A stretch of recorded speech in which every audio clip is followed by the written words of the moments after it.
Hello everyone, my name is Vartika Khare and today I'm here to talk about instruction pipelining. Pipeline processing can occur not only in the data stream but in the instruction stream as well. Most of the digital computers with complex instructions require instruction pipeline to carry out operations like fetch, decode and execute instructions. An instruction pipeline reads consecutive instruction from memory while previous instructions are being executed in the other segments. This causes the instruction fetch and execute phase to overlap and perform simultaneous operations. Instructions are inserted into FIFO buffer so that they can be executed by means of a first in first out buffer. Thus, an instruction stream can be placed in a queue waiting for decoding and processing by the execution segment. In general, the computer needs to process each instruction with the following sequence of steps.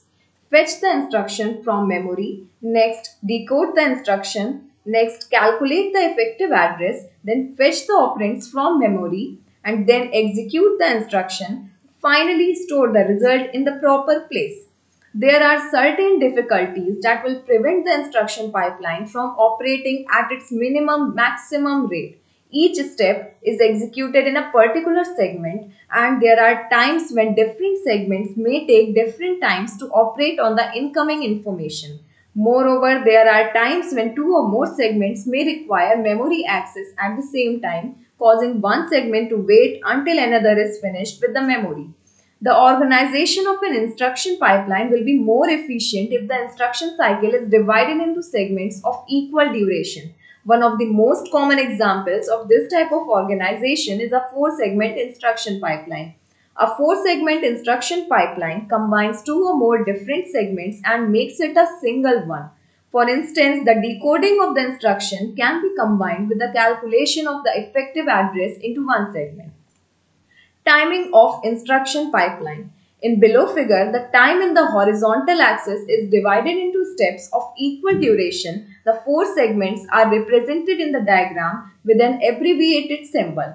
F1 is the segment that fetches an instruction. DA is the segment that decodes the instruction and calculates the effective address. FO is the segment that fetches the operand. EX is the segment that executes the instruction. This is the space-time diagram. Now, in the absence of a branch instruction, each segment operates on different instructions. Thus, in step 4, instruction 1 is being executed in segment EX. The operand for instruction 2 is being fetched in segment FO. Instruction 3 is being decoded in segment DA. Instruction 4 is being fetched from memory in segment F1.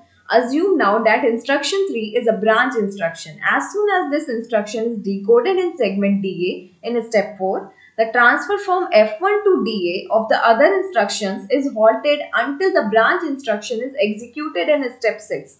If the branch is taken, a new instruction is fetched in step 7. If the branch is not taken, the instruction fetched previously in step 4 can be used. The pipeline then continues until a new branch instruction is encountered. Instruction pipeline conflicts. In general, there are three major difficulties that cause the instruction pipeline to deviate from its normal operation.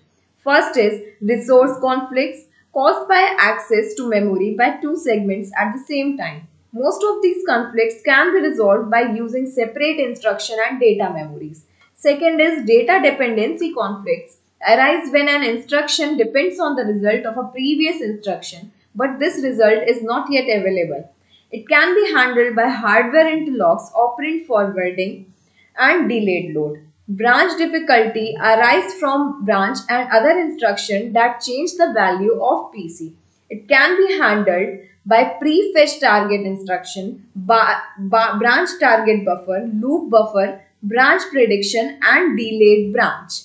This is all about instruction pipeline. Thank you.